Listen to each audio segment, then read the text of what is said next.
What up, everybody? It is Beltway Football live at MetLife Stadium, where your Washington Commanders just moved to 7-2, their best record this late in the season since 1996. Me and the big man up here at MetLife, brought to you by MGM National Harbor. As always, we love it over there. Hope you're going to come join us over there November 21st, right? We're going to watch Thursday Night Football, do a live show. We're going to do our live show there, yeah. It's going to be a blast.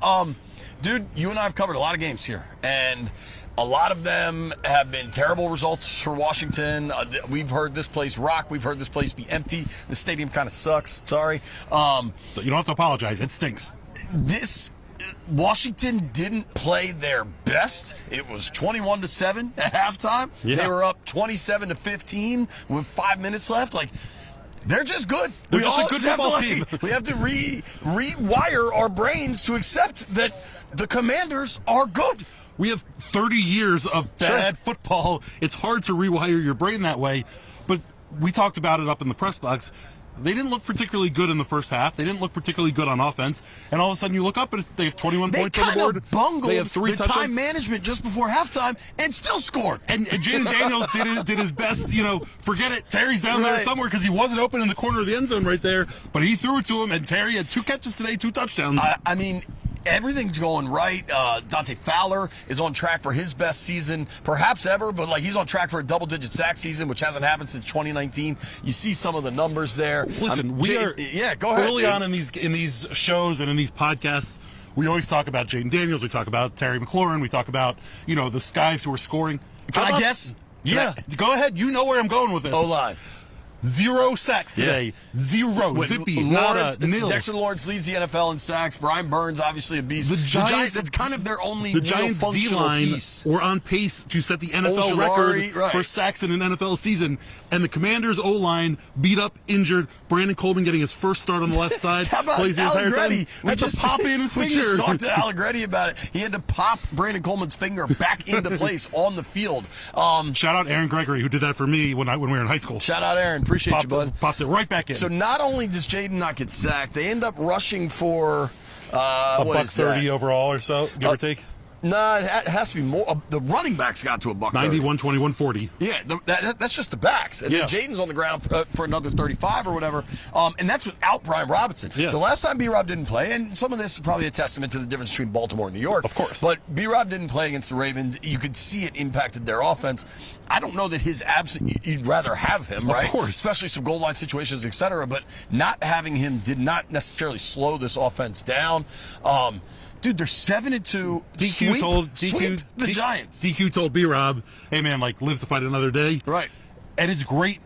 It's great that they're able to be cautious with a very important player and still come out and get a win. Because this Giants stadium, this MetLife Stadium, was quiet, and it was dead. We walked around early. at halftime, and they were dispirited. They were this broken. fan base is usually pretty strong. A buddy of mine was texting with me that's a Giant fan. Shout out to Matt Albers. He's like, yeah, I hate my team. I feel like they're just somewhere between disgusted and over it all. Well, how often has FedEx Field looked like that, all the time? And what's great about this Commanders team, this iteration of them, is they're putting their foot on their throats early. They're not allowing the Giants to get hope. Last week with the Bears, obviously, they weren't quite able to do that. They had their red zone struggles. But today, 2 for 2 in the first half in the red zone. 3 for 3. Well, the one was was just outside the red zone, I believe. No, it was at the 18. Was it 3 for 3? Oh, okay, yeah.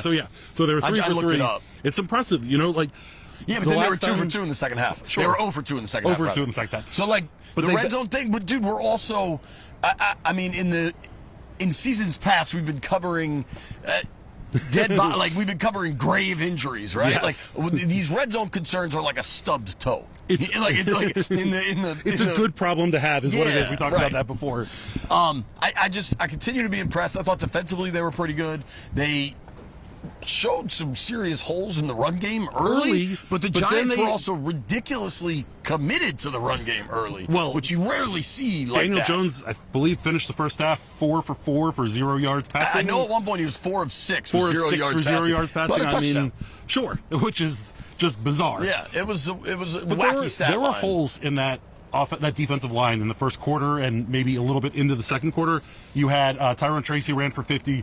I believe Daniel Jones had Tyrone 50 Tracy had 50-plus yards on his first 10 touches. And I believe Daniel Jones had 50 in the first half on the ground as I'd well. still love to know the science behind that kid getting a concussion Monday night and being cleared Sunday at 1 o'clock. It was one of those slight concussions. Yeah, yeah. But they went out there and they had 100 yards. They had 100-plus yards rushing in the first half. They finished the day with, I believe, $160 on the ground. So the defense really kind of buttoned it up in the second half. It kind of became the neighbors show in the second half, but not nearly as bad as it was like in the week 2 victory. You know what? He can have his 8 catches for 50 yards or whatever he ended up with. 59. 9 for 59 is fine because none of them were big. Dude, they Jeremy Chin was everywhere today. 13 I tackles thought he was today. really impressive and just flying through the ball. Right at the goal line there, right before that last touchdown that they were able to sneak in.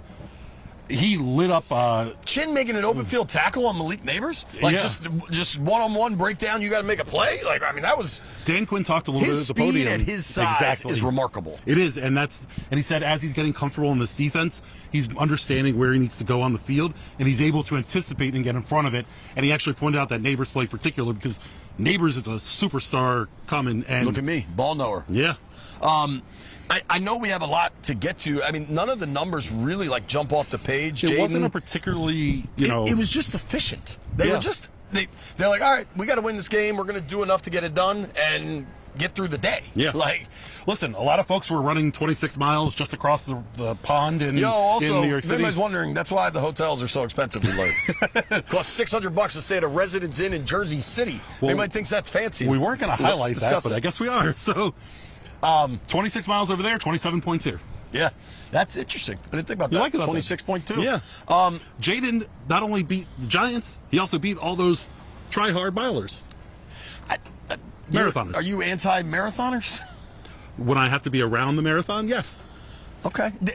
The marathon did not impact us whatsoever. Well, you mentioned the $600 sure, but hotel. That's them. But you love it on a day like today when things aren't going particularly well and the final score looks a whole lot closer than it really was. Couple of huge plays. And Daniels just deserves so much credit. The touchdown throw to Terry at the end of the first half was just such a... He zipped that by the dude's ear. It's one of those, he looked over and he sees Terry. I think it was Deontay Banks on him. Yeah. And he's like, hey, my guy is better than your guy. I'm going to throw him the football, and I have faith that my guy's going to go make a play. The play he made on 3rd and 9 on the last drive to Eckler, where he had to buy some time, he's kind of drifting around, hits Eckler for I think he hit Eckler for like a 6-yard gain. Austin's able to make a juke, make a cut, come back inside, get a big gainer for a first down. Like, that's how you win games.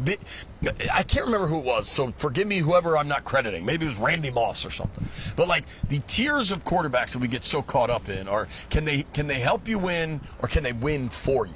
And a big 3rd down conversion is winning for you. And Jaden created that play, right? Eckler makes a great play too. O-line keeps it clean. He's able to buy more time. And dude, they ran a lot of these like slow developing, shallow, double cross moves. And that stuff just takes time. Clearly they saw that they could beat New York with it. But it's a big credit. The dot he threw to Noah Brown. That's the one I was going to bring up. It's just unfathomable. Noah Brown had the obviously massive play catching the Hail Mary last week. This week he comes out and has, what do you end up with, 6 for 50? 5 for 60. 5 for 60. And a couple of those were just huge plays. And Cliff Kingsbury deserves a ton of credit. Terry only had 19 yards. He had 2 catches for 19 yards, both touchdowns. But you got to shout out Cliff Kingsbury because he so much misdirection. That long play to Noah Brown was great because he ran De'Ami Brown deep, ran off the safety, and then Noah Brown was able to kind of slide in behind the second level. Well, dude, the first touchdown that was like right here. No, the first touchdown to Terry was down on that side. Was it? Where were we? The quick slant. We were up in that. Right, so Terry runs the slant, and I think it was Brown. I don't remember what.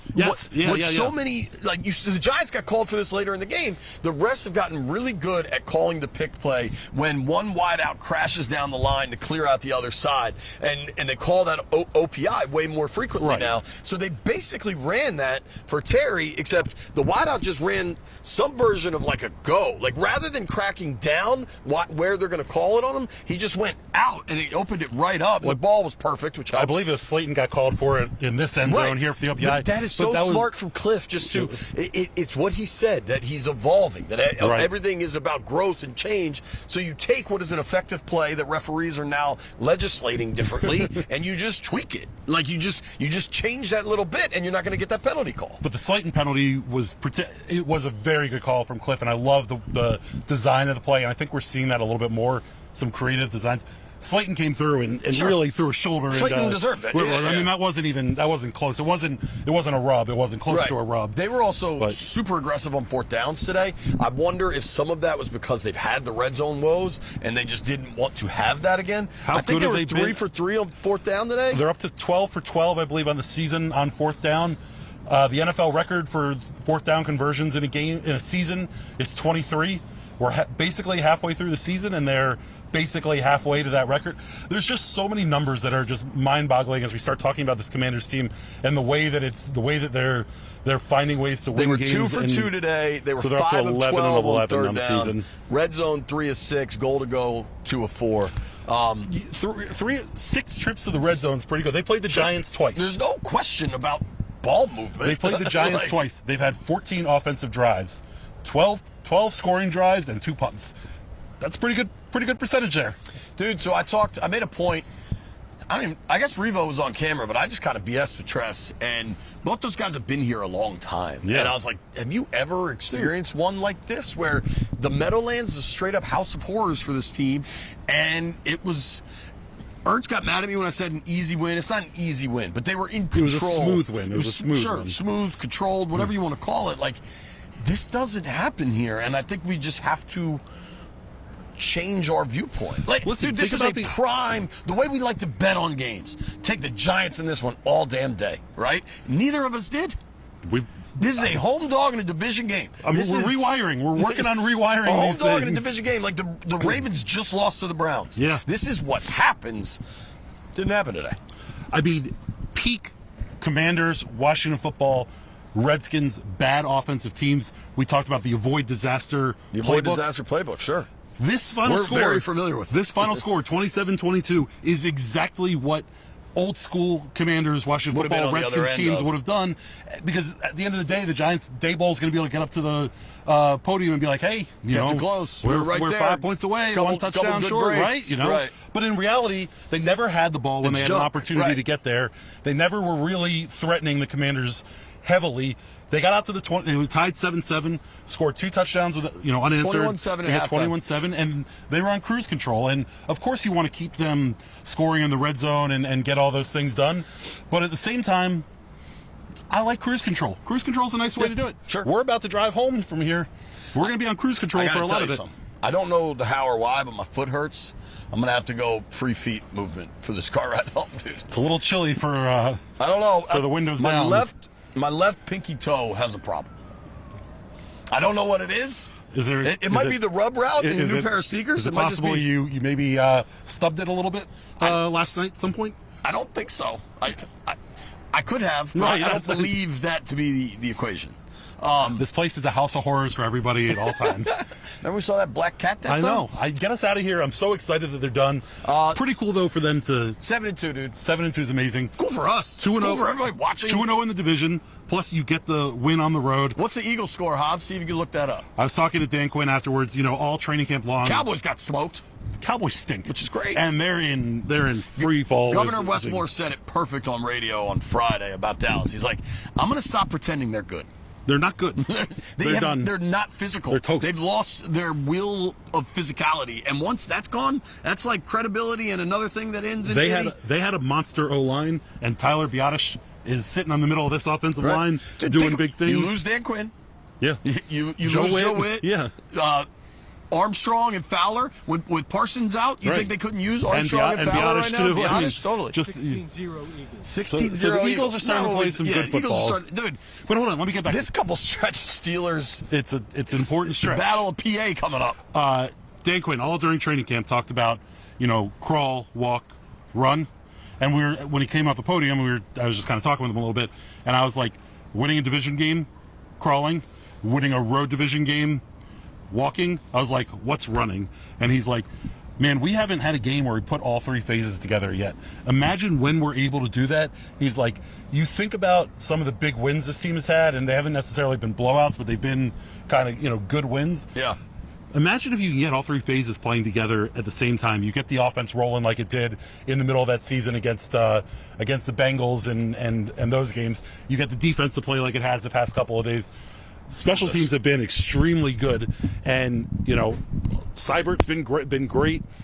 I got to believe his average field goal attempt distance is the shortest in NFL history, but he's making every last one of them. Computer stopped working, so I recognize. Yeah, I don't know what happened. We're good. We got it. I think it was Hobson's thing.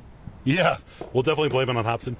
But I wanted to give a shout out to Robert Anderson. I was talking about after the Terry touchdown. Just giving out shout outs? Just giving a shout out after the Terry touchdown. He tweeted me, Terry McScorin. Kind of liked it. Good little nickname. Never heard that? No. Okay. Shout out to Robert. Yeah, I've heard that. That's like a thing. Is it? Yeah. I don't think it is.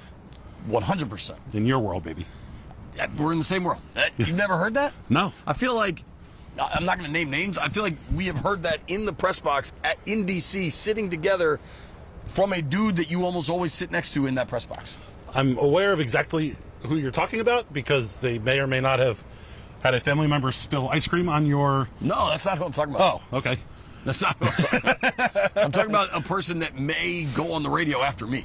Oh, all right. Well, that's not a new thing. That's a thing. I'm counting it as a new thing. Holy potatoes! Holy potatoes is right. 7-2. I want to get to Game Balls and Goats. I had notes. It's brought to you by Orson Automotive of Virginia. I don't know why my computer died. We ride with them, so you should too. We got the notes. Hopefully, that does not count. Bill, can you show Mitch's phone on that thing as trying to pretend like I can read that?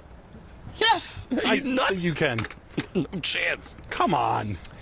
Orson Automotive of Virginia, 7 locations all over Northern Virginia, from Alexandria to Chantilly. We love those guys. We do. You want to start off with Game Balls? Sure, fire away. I can no longer access my notes, so you're going to just have to use a steel trap. You know that I got it. Dexter Fowler. Sure. This dude has been on fire, and 2 more sacks today. Just a difference maker up front, on the edge in the pass game. It's been impressive to watch him work. His speed is... Despite, I don't know what happened in his previous stops. He's now at 6.5 sacks, a forced fumble, and a pick 6 on the year. Jacksonville, Dallas, he wasn't the difference maker. He is here, and I don't know what happened. He is now on his highest sack total since 2019. It's gotta be. When he had 11.5. Yeah. And that's the only year he ever had double digits. Yeah. And watching him, maybe he's such a high-energy player. I think the D-line, especially the D-end rotations, are working particularly well. I think one of the issues with the run game early on in the first half were kind of the D-line splits. You had the edge rushers out almost outside the edges of the tight ends, and so you had kind of your 2 D tackles that were in there, whichever 2 were in there, were kind of being blocked almost by 5 O linemen, and I think you saw them make an adjustment. Joe Witt did a good job adjusting and bringing those D ends in a little bit, so they were able to kind of shut down that run game a little bit. So I'll start with Dexter Fowler. Fowler's a good one. I had him. Chin, for sure. Absolutely. I mean, Jeremy Chin was just everywhere in this game. I was really impressed with him.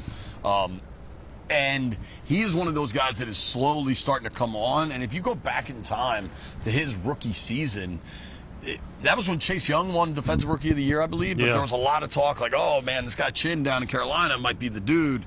And the Carolina situation seemed to go sideways on 100 different levels, and for him, it seems like he's really starting to find his role, and that's his size and speed is a rare combination. And I like seeing Panthers come here and play well, because there have been a lot of them in the last couple of years. It's so nice to not worry about the Commanders anymore. The dumb Commanders. You could just fire. Chris Rodriguez, I thought, did a really nice job of running the football in a short situation where you probably didn't know that he was going to play.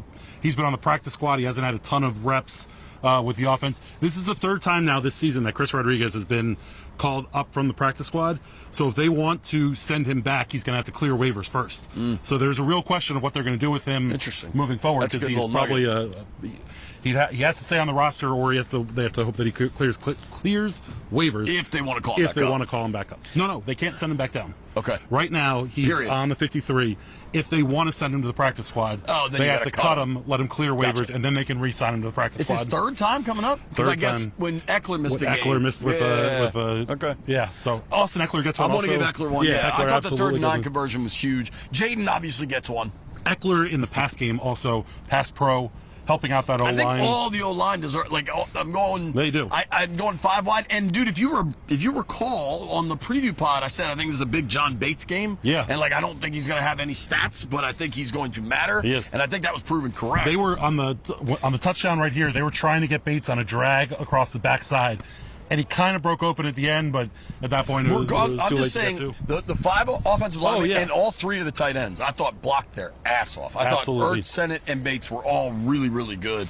Eckler, I think Noah Brown gave him some really big catches. He was the leading receiver in this thing. That first big catch, Jaden, I think there was a point where the Giants had -10 pass yards and the Commanders had 1, and then they hit Noah Brown for the big one, like early in the second quarter, I believe, which was pretty nice. Obviously. Yeah. Cliff Kingsbury. Sure. Cliff, his creativity with this offense has been so much fun to watch, not just in the route combinations, but in the run game, what he does with the offensive line. There's a lot of eye candy, a lot of misdirection, and teams haven't figured out what's going on. And essentially, when you have guards and tackles pulling opposite of the direction the play is going, those are keys for the D-line and the linebackers who are watching them to lead them to the play. And so when they go the wrong direction, you start seeing linebackers flow the wrong way, and that creates some of those big holes that we've been seeing. I think DQ deserves one. I mean, this team's 7-2, and we just said they're perfect on 4th downs. Like, I haven't done a radio call-in segment on like did the coach make the right decision on Well, X, we said at the on end the of punt or the field goal or the timeout. Like they're really not messing much up. Which, dude, like just watching these two teams today and watching the Giants Monday night, I really like Brian Daboll's like offensive schematics. I think he generally comes into a game with a really good strategy, right? Yeah. Players, but they're not disciplined. They're not smart in game. It is so helter-skelter over there. And honestly, what Washington has built and that coaching staff seems really locked in, really dialed in. And even think about the dude they hired from the league, Gardy. Like they are trying new things and looking at things from an experimental way. Position. Dude, the challenge, right? Like the Daniel Jones challenge was dead on. I don't know how the hell that didn't get called a fumble on the field, but like those things. And that's a big play. And that's obviously how they something. Scored the first touchdown. The Giants were kind of controlling this thing early, and early in the second quarter, the Giants had 15 minutes of possession to Washington's 2. Well, I think the first quarter was 12.5 for the Giants and 2.5 for the Commanders, which is a tough way to win football games. But to the Dan Quinn point, you brought it up earlier. The end of the first half was wonky with the way that they tried to kind of get down the field. And it kind of felt like for the first time they weren't being aggressive with it, and they weren't calling the time. It didn't feel like they were being aggressive. There was a holding call on Allegretti. Right, which hurt it. But then all of a sudden you turn around and boop, touchdown. So I think there's so much going on. They built a good staff, and the defense is playing pretty well, and they've got a kicker that doesn't miss, especially inside 50. All these things, but then you've got 5. You see him on your screen right there. Right. You've got Jaden Daniels, who's able to just do the special. He's able to do the spectacular, and when you have that, it makes all the other good stuff that's happening great. Better. Like it just we can't get away from understanding that he changes everything. Of course. And to that point, one thing that this team as a team does so well, especially offensively, when the opposing team scores, they come back and answer. Totally. And that's so big for the psyche of the team and so big for the time the defense gets to rest at that point. Answer the bell, dude. I mean, it's so impressive because every time that you feel like momentum might start moving a different direction, Jaden's able to lead him on a drive down the field. We kind of gotten to know Jaden now, right? Like we're months into this, and that's just how he is. Like he doesn't blink. He's not a guy that's going to like wilt under pressure or even consider it pressure. Well, as we go to all these different cities and listen to different media ask questions about Jaden Daniels, and you've described him as California cool, right? Right. He is, he's chill, he doesn't blink in the eyes, but he also has a killer instinct. Totally. And I think that's the part of his game that goes a little under the radar because everyone talks about how cool he is in the huddle and, calm, collected, chill, he's ready to go, But it's like a flip a switch. Like my favorite quarterback's Joe Montana, right? Yeah. And that mine was Dan Marino, but that's okay. Right, but like Montana was just a winner, Yeah. and he was low key, and he was Cali guy. I don't know if he won his Super Bowls out there, wherever you're from, like poise and the killer instinct. composure. It's a combination of the two. Sure. Is a really tough thing to battle there. I have a surprise game ball. I have a game ball to the Commissioners Club. The Commissioners How about Club's that? dope. The Commissioners Club here at MetLife Stadium. The rest of the stadium might not be the greatest. It's just sterile. This place is sterile. It's really dry. But the Commissioners Club, I hope that the Commanders ownership got a chance to walk through there and see it. It because is dope. It's incredible, and I think it would be a great addition to whatever the new stadium is. Question for some intrepid Twitter user that wants to respond to me. When did the Giants get this bell? Since when did the Giants have a bell that's like a thing? You said that. I feel like I've seen it before, but I don't know. It seems relatively recent. I don't know. Yeah. I'm asking. I have a game ball for Joe Shane, Please. the embattled Giants general manager.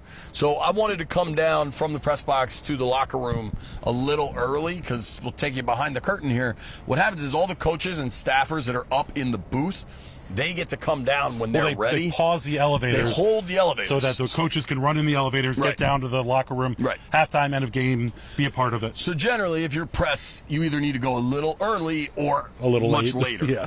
And I wanted to go a little early, but this woman was there that it sure looked like she was holding the elevator. And when they're holding it for the coaches, nobody else is allowed on. Right. Even if it's one coach, it's an empty elevator, you're not allowed on. So I see Shane in there and another person with him, another Giant staffer, and I'm like, heck. That's where we're going. And I actually was with another Giant staffer, and he's like, you guys get on. I just thought that was cool. That's very cool. It's in a game that looked like they were losing. You know what I mean? Like, Yeah. It was a human moment from a dude that's had a rough season. And So, you're wearing your Jets shoes, so God, it's a tough one. I'm surprised they even lived with everyone is so annoying. it. It's okay. About Everyone is everything. terrible. I know. The world is awful. That was my, You that have was any my other game Joe balls? Shane game ball. We missed Noah Brown last week for the game ball. We've already apologized for We it. said it today. We gave him one today. We should give him two today to make up for the one last Have week. two, Noah. Yeah, have he two. doesn't seem to care. No. He is. You want to talk about a cool poised, Yeah, quiet, like just right. call him customer. Talking to him last week after the Hail Mary win, he came to the podium, and I thought he was going to be fired up, and he's just, just even keel, staying medium, if you will, if we want to harken back to some other Commanders. I thought the refs on that spot for Malik Neighbors, Yeah. early in the third Can quarter, kick, yeah. that was Whatever you awful. want to call it. It was bad. I don't know how you get there. But they held him to a field goal. It didn't end up hurting him. I have a quick game ball. Might be a little out there. Caps 7-2, Commanders 7-2. Kinda cool. I believe first time since 1991 both teams have been there. It's kind of cool. We know what 1991 looked like for the burgundy and gold. Like at some point, I have this like instant inclination to say "shut up" whenever anybody talks about 1991. But at some point, like maybe we shouldn't. I don't know where that point is. Listen, they're 7-2 Steelers next week might be a point. There are a couple real litmus test Steelers games into coming Eagles. up. Yeah, Steelers, both of them. the Battle of Short week Pennsylvania. to a Thursday game against the Eagles in Philly. A 2-week-long That battle game is against going to be Pennsylvania. that game's going to be rocking. All the swing state nonsense. Focus on the football. Yeah, the football's the football's the important thing happening in Pennsylvania right now. Let's see what happens these next 2 weeks because they did what they should have done up here. Yeah. And that doesn't always happen, but it did. So they're showing these types of steps, these types of growth. Right, and I think this was always going to be a little bit of a tougher game than I think fans were going to give it credit to because it's a division game, it's on the road, all the different things. But all of the talk this week about House of Horrors and they never beat the Giants two games in the same season. This is just a different football team. Everybody involved is different. Right. We talk about the rewiring, and it falls to us as well because it's hard sometimes to keep it straight. Right. But this is a different football team. Talking about what happened even last year, 2 years ago, 3, 5, 10. I don't want to say it doesn't matter because it's still in fans' minds, but it doesn't matter as we talk about the success of this year's Commanders. I agree. Let's get to over-unders. Sure. Brought to you by, all these numbers are brought to you by BetMGM. Start off with Jaden Daniels passing yards. The number was 227. I thought he might get under. to 300. We both went over. Okay. He ended up with 209. 210 or something? Yeah. Second one was Commanders' total rushing yards. They came in averaging 167.5. They ran for 220, 215 last time they played the Giants. We set the number at 169.5. You go just under? I went over, you went under. They ended with 140 or so. So you're up 1-0? 1-0. And then the fan pick that JP brought was the Cyber Boston Kicks. Cyber Kicks 6.5. You took over. I went under. He only had 6. Really? So, yeah, or he had 5. I'm sorry. 3 touchdowns, 2 field goals. 27. 3 touchdowns, 5. 2 field goals. That's so how that adds 1-1. We stay 3-2. You keep a dominant lead at 3-2. Commanding lead. Chips, we actually won something, right? Yeah, we actually skipped over Chips, which was a mistake, but we could go to Chips now, which is always fun. They flew the right graphic. Yeah, We're good. Listen, our guys in the back, Joey and Corey, are killing it. Joey and Cole? Joey and Corey. Joey. Is that a tough one for you to say? Joey and Corey. Yes. Shout out to Joey and Corey. Appreciate you, boys. 100 chips. I came in with minus 90 chips. I had Commanders for 90 chips at back to even, baby. Minus 3.5, back to even. But I lost my 10 chips because I had 10 on Jaden, over 300 yards passing. I think I did the same, but I had at Ertz, minus right? 10. Yeah, you were at Ertz minus. had 1 catch for 1 yard, I think. You were at minus 240. Okay. Going in, you got your 90 chips for the Commanders covering the 3.5, and then you had the Zach Ertz anytime touchdown for 10 chips. So 280 minus 80 or 110 plus or 80. something? No, you're minus 160 on the season. So let's early look ahead to the Steelers game. Early look ahead. Now to the they're on a Steelers bye, game. so we could kind of set this number. They're not waiting to hear about injuries. Now Yeah. Washington's got the B-Rob thing, but they ran for a $140 today. Yeah, they still ran the ball pretty well. That Steelers team is an enigma. Pretty it's damn interesting. good, They're dude. pretty that good. defense is excellent. Their edge rushers are excellent. Everybody's going to talk about Watt all week. Highsmith's a beast. Mike Tomlin is the best coach in the NFL right now. Dude. I mean, it's impressive. Like to pull that lever to go from Fields when you're 4-2 to Russ. You have to have a lot of confidence. That's a Sam Cassell dance. I was going to say, I was waiting for you to bring that up. And it worked. And all of a sudden, they have a vertical element in their pass game that you're never going to have with Justin Fields. George Pickens, all of a sudden, is a viable source. Let's do our final. We had the Benji bet. We'll get there. Give me the line on the Steelers game. I think the Steelers coming to Washington are going to be 1.5-point favorites. What do you think? Sounds about right. Let's see if BetMGM has that number up for us yet. Yeah. But that's going to be an interesting game here. Well, and a lot of people have asked me this. I don't think it's going to get flexed because the 425 game is Eagles-Cowboys, and even though Dallas sucks, they still get all the national games. The Sunday night game is Detroit-Houston, which is an awesome game, and they're going to keep that. And then I don't think Monday Night Football flexing doesn't start until after Thanksgiving, I think. It's week 12. A little bit of time. And next week's week 10. So it's not, and the Thursday night flexing isn't until Christmas or something. Yes. So I don't think it's going to get flexed. What do you think the spread is? It's going to be right around a pick 'em. It's going to be, I mean, just like we talked about when they played Baltimore, this is another potential. This is another matchup between two teams that have very real expectations this season. Playing football in January when it matters. Yeah. I think you're right around there. 2, 1.5. Yeah. Pick them. Did you get it or no? No, they didn't. They didn't have it up. All right, yet, I'll look. You go ahead. Oh, it's too early. We're not used to being done. And daylight savings. It's already dark. So dark. It's 5:45 here. It's dark as hell. Benji bet real quick. We can run it down. We're not going to get those numbers until like 9 o'clock. Yeah. Final of the game was 27-22, which you're seeing up there on the screen. Is Benji Bet sponsored? Benji Bet we're waiting for a sponsor. Somebody should sponsor it. Damn Somebody please jump Hobson, in. open your pockets. Yeah, come on, Bill Hobson, our photographer who's doing a great job behind the camera.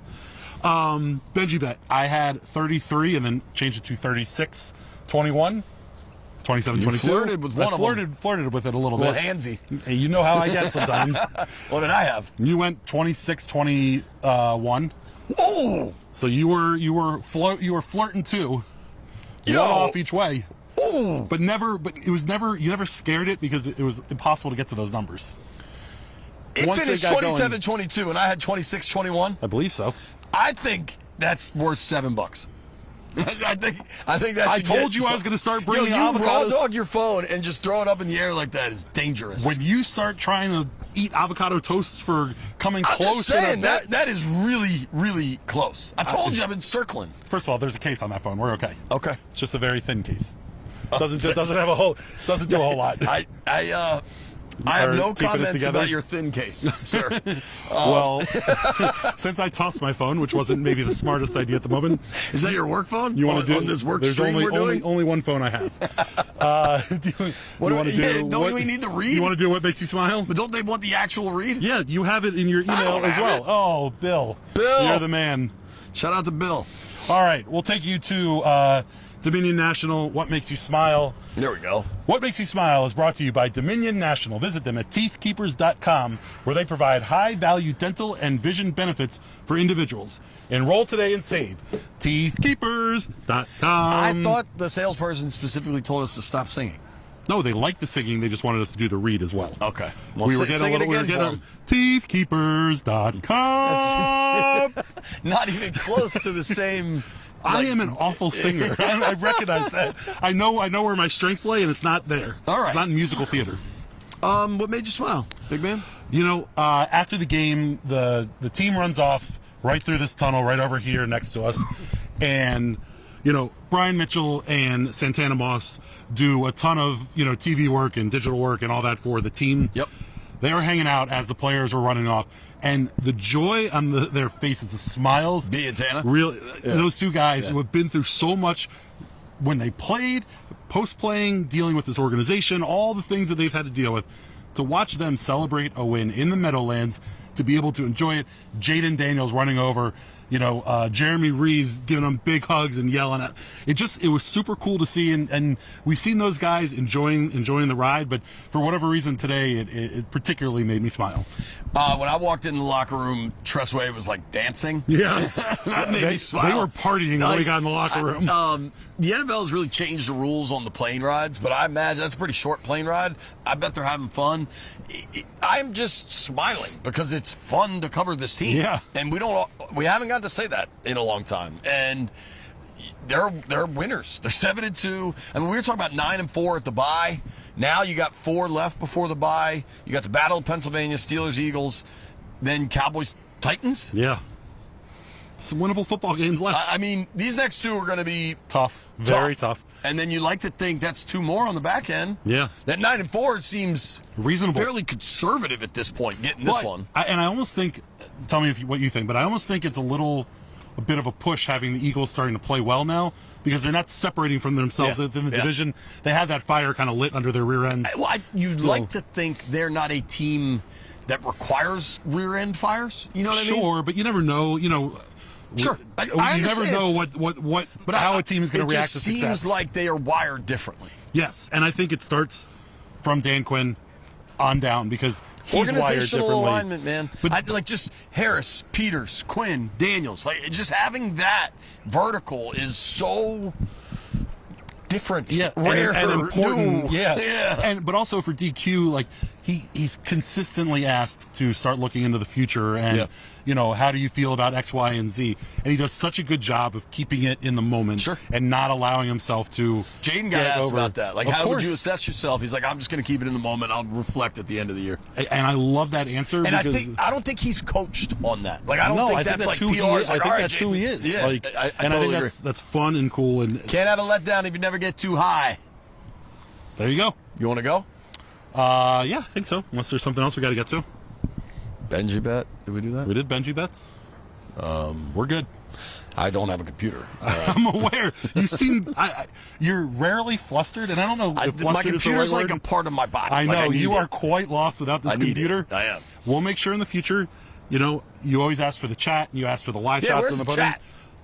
How about let's get power for your computer next week? I don't think it was a power thing. I think I'm worried it was something else. It just wasn't working. I don't think it was a power thing. Maybe you need a case for your computer because you know what? You're right. I do. I'm not even fighting with you on that. Have you seen this case? It's beautiful. It's terrible. It's a beautiful case. It's terrible. We got to go. It's so light. From MetLife Stadium, thank you for watching. Thank you for listening. If you made it this far, Mitch owes you a new phone case.